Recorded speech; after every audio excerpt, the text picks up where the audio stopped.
Hello everyone Kenta अच्छो सबे I hope कि सबे भल थी आर मुई भी पूरा मस्त अच्छे।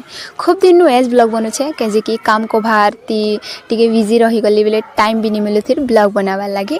आर तो नुआखाई सरला कर तो जोर जेनता ही गला जे नहीं कहना 8 दिन तक पूरा नहीं उठी। आर एबे जेते बेले टिके टिके भली गली बेले तो आमर घरे मके धुरकुटा काम करूछत। आर क्या काम करूछत जे चलो देखो छे तुमके। सो देखो 3-4 दिन है ना प्लास्टर काम चली आर यहाँ हूँ मोर क्वार्टर जेनटा कि पूरा कंप्लीट हो गला ना प्लास्टर करवाटा। आर आगे देखो यहाँ मैंने चली एने कि अधा सरला ना आर अधा बाकी अच्छे। आर देखो ये क्वार्टर गोटे अच्छे जेनटा कि नहीं करवार ताली। आर देखो यहाँ एबे किचन रूम के प्लास्टर करूछत। देखो लगी जार काम रे से मुई भी मोर काम रे लगी ना हो जस्ट इटा टाइम मिलला जे टिके वीडियो बनी घर दुआर जिनिस माने जिते थिला सबू अपत्रा ही देखो। और देखो यहाँ हूँ सीढ़ी क्वार्टर जेनटा कि अधा प्लास्टर करमु आर अधा छाड़ी देथि मुना बोली कहूछत। आर यहाँ हूँ मोर सुंदरू मुंदरू कुंदरू भाई देखो जिन कि मके केंता केंता काम करुछे देखो।